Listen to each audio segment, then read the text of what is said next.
नमस्कार, मैं रविश कुमार। साथियों, यह मेरा नया चैनल है सतरंग रिपोर्ट, जिस पर मैं आप लोगों को देश विदेश की बड़ी खबरें बताऊंगा और साथ ही पेंशन के बारे में भी जानकारी दूंगा। अगर आप मुझे सच्चा पत्रकार मानते हैं और मेरी पत्रकारिता को पसंद करते हैं तो इस चैनल को जल्दी सब्सक्राइब कर लीजिए, बेल आइकन दबाइए ताकि हर नई खबर सबसे पहले आपको मिले। तो चलिए वीडियो शुरू करते हैं। आज की रिपोर्ट उन करोड़ों पेंशनर्स के लिए बेहद अहम है जो कई सालों से अपनी पेंशन को लेकर परेशान है। सरकार की तरफ से लगातार बड़ी घोषणाएं और नए फैसले आ रहे हैं जो सीधे तौर पर देश के पेंशनर्स और कर्मचारियों की जिंदगी पर असर डालेंगे। यह वीडियो सिर्फ सूचना नहीं है बल्कि पूरी समझ देने वाला विश्लेषण है, ताकि आप जान सकें कि आने वाले दिनों में आपके बैंक खाते में क्या बदलाव देखने को मिलने वाले हैं। सबसे पहले बात करते हैं उस योजना की जिसकी चर्चा पूरे देश में है, यानी EPS 95 पेंशन योजना की। यह वही योजना है जो निजी क्षेत्र के कर्मचारियों को रिटायरमेंट के बाद स्थायी आय देती है। लेकिन पिछले कई सालों से पेंशनर्स की एक ही शिकायत रही है कि इस योजना के तहत मिलने वाली न्यूनतम पेंशन इतनी कम है कि उस पर ठीक से गुजारा करना लगभग असंभव है। सरकार ने आखिरकार इस शिकायत को गंभीरता से लेते हुए एक ऐतिहासिक फैसला किया है। अब हर EPS पेंशन वे पेंशनर को न्यूनतम 7,000 प्रति माह यानी 7,500 की पेंशन दी जाएगी और इसके ऊपर महंगाई भत्ता यानी DA भी जोड़ा जाएगा। यह सिर्फ एक प्रशासनिक आदेश नहीं है बल्कि उन लाखों रिटायर्ड कर्मचारियों के लिए राहत की सांस है जो सालों से केवल 1,000 जैसी मामूली पेंशन पर अपना जीवन काटने को मजबूर थे। सोचिए, जब 1 किलो दाल 120 की बिक रही हो, अस्पताल का एक छोटा बिल हजारों रुपए का बन जाता हो, तब कोई बुजुर्ग व्यक्ति केवल 1,000 की पेंशन में कैसे जी सकता है। यही वजह है कि यह फैसला किसी उपकार से कम नहीं है। यह बढ़ी हुई पेंशन कब लागू होगी, इस पर भी अब काम शुरू हो चुका है। श्रम मंत्रालय ने इस निर्णय को मंजूरी दे दी है और सूत्रों के मुताबिक आने वाले कुछ हफ्तों में यह फैसला जमीन पर उतर जाएगा, यानी बहुत जल्द देश के लगभग 65 लाख पेंशनर्स के बैंक खातों में यह बढ़ी हुई राशि पहुंचने लगेगी। यह फैसला अचानक नहीं आया बल्कि इसके पीछे सालों का संघर्ष और लगातार आवाज उठाने की ताकत है। पेंशनर संगठन, खासकर नेशनल एजुटेशन कमेटी ने इस मुद्दे पर दिल्ली में महीनों तक धरना दिया, रैलियां की और सरकार का ध्यान आकर्षित किया। जनवरी में पेंशनर्स के प्रतिनिधि मंडल ने वित्त मंत्री निर्मला सीतारमण से मुलाकात की और न्यूनतम पेंशन बढ़ाने के साथ साथ बेहतर मेडिकल सुविधाएं देने की मांग रखी। सरकार ने इस पर गंभीरता दिखाई और तुरंत एक उच्च स्तरीय समिति गठित की। इस समिति ने पेंशन की गणना के तरीकों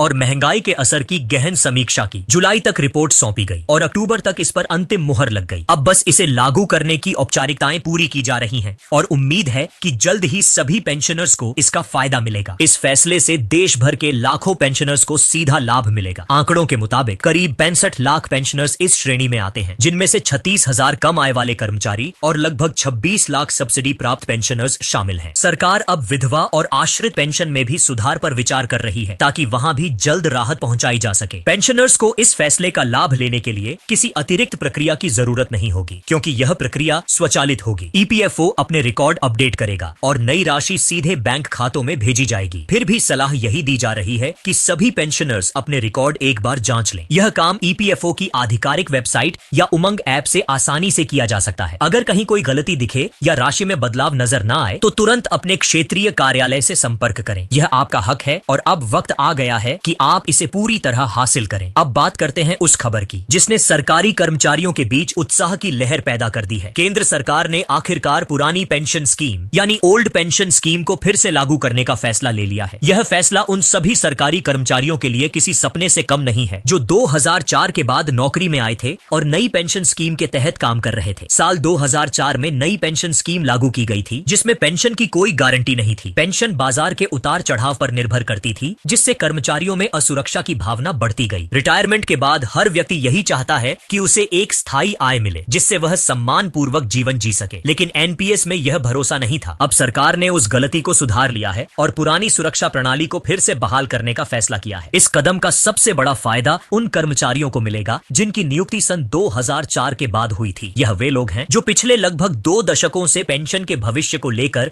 अनिश्चितता में जी रहे थे। अब उन्हें भी उसी पुरानी योजना का लाभ मिलेगा जो पहले सरकारी कर्मचारियों को मिलती थी। इससे न सिर्फ उनके भविष्य को स्थिरता मिलेगी बल्कि उनके परिवारों के लिए भी एक आर्थिक सुरक्षा का कवच तैयार होगा। रिपोर्ट्स के मुताबिक सरकार बैकडेट यानी पिछली तारीख से भी पेंशन देने पर विचार कर रही है। इसका मतलब है कि जिन कर्मचारियों को NPS के तहत कुछ राशि मिलनी थी, उन्हें OPS के मानदंडों के आधार पर उसकी भरपाई की जाएगी। इससे बहुत से कर्मचारियों को एक मोटी रकम भी मिल सकती है जो उनके लिए किसी बोनस से कम नहीं होगी। वित्त मंत्रालय ने इस पूरे फैसले के कार्यान्वयन के लिए एक विशेष समिति का गठन किया है। यह समिति प्रशासनिक और तकनीकी स्तर पर आने वाली अड़चनों को दूर करेगी ताकि स्कीम का क्रियान्वयन सुचारू रूप से किया जा सके। सरकार का लक्ष्य है कि फरवरी 2026 से इस योजना के तहत पहला भुगतान शुरू हो जाए। इस ऐतिहासिक निर्णय ने राज्य सरकारों पर भी दबाव बढ़ा दिया है। राजस्थान, हिमाचल प्रदेश और छत्तीसगढ़ जैसे राज्य पहले ही पुरानी पेंशन स्कीम को लागू कर चुके हैं। अब उम्मीद है कि अन्य राज्य भी इस दिशा में जल्द कदम उठाएंगे ताकि उनके कर्मचारियों को भी समान लाभ मिल सके। ओल्ड पेंशन स्कीम की वापसी सिर्फ एक वित्तीय कदम नहीं है, यह उन कर्मचारियों के लिए भरोसे और सुरक्षा की भावना की वापसी है जिन्होंने सालों तक अपनी सेवा में ईमानदारी से योगदान दिया। अब उन्हें यह भरोसा रहेगा कि रिटायरमेंट के बाद भी उनका जीवन आर्थिक तनावों से मुक्त रहेगा। यह फैसला सिर्फ वर्तमान कर्मचारियों के लिए नहीं बल्कि भविष्य के लिए भी एक बड़ा संदेश है। आने वाले वर्षों में जो युवा सरकारी नौकरी में आएंगे उन्हें यह भरोसा मिलेगा कि उनकी मेहनत का प्रतिफल उन्हें जीवन भर मिलेगा। इस फैसले ने सरकारी नौकरियों को फिर से आकर्षक बना दिया है और युवाओं के बीच एक नई उम्मीद जगाई है। इसके साथ ही विशेषज्ञों का यह भी मानना है कि अब एनपीएस का भविष्य अनिश्चित हो गया है। धीरे धीरे पुरानी पेंशन स्कीम को ही देश में स्थायी मॉडल के रूप में स्थापित किया जा सकता है, क्योंकि यह न केवल भरोसेमंद है बल्कि सामाजिक दृष्टि से भी संतुलित व्यवस्था है। सरकार के ये दोनों फैसले ईपीएस 95 के तहत न्यूनतम पेंशन बढ़ाना और ओल्ड पेंशन स्कीम को वापस लाना आने वाले समय में लाखों परिवारों के जीवन को नई दिशा देने वाले हैं। इन दोनों योजनाओं का सीधा संबंध देश के बुजुर्गों और कर्मचारियों की आर्थिक स्थिरता से है। अब इस बदलाव की सबसे बड़ी खासियत यह है कि सरकार ने इन मुद्दों को सिर्फ चुनावी घोषणा बनाकर नहीं छोड़ा बल्कि जमीनी स्तर पर क्रियान्वयन की दिशा में ठोस कदम उठाए हैं। श्रम मंत्रालय और वित्त मंत्रालय दोनों मिलकर इस पूरी प्रक्रिया को सरल और पारदर्शी बनाने पर काम कर रहे हैं। देश के हर हिस्से से आने वाले पेंशनर्स को उम्मीद है कि आने वाले कुछ महीनों में उनके बैंक खातों में बढ़ी हुई पेंशन की राशि दिखने लगेगी। यह सिर्फ पैसा नहीं बल्कि वह सम्मान है जिसका इंतजार लाखों बुजुर्ग सालों से कर रहे थे। अब बढ़ते हैं तीसरी और बहुत ही महत्वपूर्ण खबर की ओर, जो सीधे देश के लाखों कर्मचारियों और पेंशन धारकों से जुड़ी है। यह खबर ईपीएफओ यानी एम्प्लॉयज प्रोविडेंट फंड ऑर्गेनाइजेशन से आ रही है। सरकार अब पीएफ और पेंशन कोष में योगदान के लिए वेतन सीमा को 15,000 से बढ़ाकर 25,000 करने पर गंभीरता से विचार कर रही है। अगर यह फैसला लागू होता है तो इसका सीधा फायदा देश के हर ऐसे कर्मचारी को मिलेगा जो आज प्राइवेट सेक्टर में काम करता है और जिसकी बेसिक सैलरी 15,000 से ज्यादा है। फिलहाल मौजूदा नियमों के अनुसार पीएफ और पेंशन फंड में योगदान केवल 15,000 तक की बेसिक सैलरी पर किया जाता है। इसका मतलब यह है कि यदि किसी कर्मचारी की बेसिक सैलरी 20,000 या 25,000 है तो उसके अतिरिक्त 5 या 10,000 पर कोई पेंशन योगदान नहीं होता। इस वजह से रिटायरमेंट के बाद मिलने वाली पेंशन की राशि अपेक्षाकृत कम रह जाती है। लेकिन अगर यह सीमा बढ़ाकर 25,000 कर दी जाती है तो पूरे वेतन पर पेंशन फंड में कटौती होगी, जिससे रिटायरमेंट के बाद पेंशन की राशि में काफी बढ़ोतरी देखने को मिलेगी। इस बदलाव का प्रभाव बहुत व्यापक होगा। लाखों कर्मचारी जो अभी तक इस सीमा के कारण सीमित पेंशन पा रहे थे, उन्हें भविष्य में एक मजबूत और सुरक्षित पेंशन का लाभ मिलेगा। इसके अलावा ईपीएफओ के पास जमा होने वाले कुल कोष में भी बड़ा इजाफा होगा, जिससे देश के विकास प्रोजेक्ट्स में अधिक निवेश किया जा सकेगा। यानी यह बदलाव केवल कर्मचारियों के लिए ही नहीं बल्कि देश की अर्थव्यवस्था के लिए भी फायदेमंद साबित होगा। विशेषज्ञों का मानना है कि यह सीमा लंबे समय से बढ़ाई जानी चाहिए थी, क्योंकि जब यह 15,000 तय की गई थी तब महंगाई का स्तर आज जितना नहीं था। अब जबकि औसत वेतन और खर्च दोनों बढ़ चुके हैं, पेंशन की सीमा को भी वास्तविक परिस्थितियों के अनुसार संशोधित करना आवश्यक हो गया है। यही कारण है कि श्रम मंत्रालय और वित्त मंत्रालय इस पर मिलकर काम कर रहे हैं और संभावना जताई जा रही है कि इसे अगले वित्तीय वर्ष की शुरुआत में लागू किया जा सकता है। अगर यह लागू हो जाता है तो समझिए कि रिटायरमेंट के बाद किसी कर्मचारी को अब पहले की तुलना में कहीं अधिक मासिक पेंशन मिलेगी। उदाहरण के तौर पर यदि किसी व्यक्ति की बेसिक सैलरी और महंगाई भत्ता मिलाकर 25,000 है तो वर्तमान व्यवस्था में केवल 15,000 पर ही पीएफ और पेंशन कटौती होती है। लेकिन नई व्यवस्था लागू होने के बाद पूरे 25,000 पर कटौती की जाएगी। इससे पेंशन फंड में जमा राशि बढ़ेगी और रिटायरमेंट के बाद मिलने वाली मासिक पेंशन पहले की तुलना में लगभग 50 से 60% तक बढ़ सकती है। इस कदम को कर्मचारी संगठनों ने सराहा है, क्योंकि यह उनकी लंबे समय से चली आ रही मांग थी। पिछले कई वर्षों से वे लगातार कह रहे थे कि बढ़ती महंगाई और जीवन स्तर के अनुरूप यह सीमा अब अप्रासंगिक हो चुकी है। अगर सरकार इसे लागू करती है तो यह एक ऐसा सुधार होगा जो सीधे तौर पर मध्यम वर्ग के कर्मचारियों को आर्थिक सुरक्षा प्रदान करेगा। अब जब इन तीनों बड़ी घोषणाओं को एक साथ देखा जाए, ईपीएस 95 के तहत बढ़ी हुई न्यूनतम पेंशन, पुरानी पेंशन स्कीम की वापसी और ईपीएफओ में वेतन सीमा का विस्तार, तो साफ समझ आता है कि सरकार का ध्यान अब पेंशनर्स और कर्मचारियों की आर्थिक स्थिरता की दिशा में केंद्रित हो चुका है। इन तीनों फैसलों के जरिए सरकार न केवल बुजुर्गों को राहत दे रही है बल्कि भविष्य की पीढ़ियों के लिए भी एक मजबूत आधार तैयार कर रही है। पिछले एक दशक में देश की अर्थव्यवस्था ने तेजी से विकास किया है, लेकिन इसके साथ ही महंगाई और जीवन यापन की लागत भी बढ़ी है। अब अगर सरकार इन सुधारों को पूरी तरह लागू करती है तो यह कर्मचारियों के लिए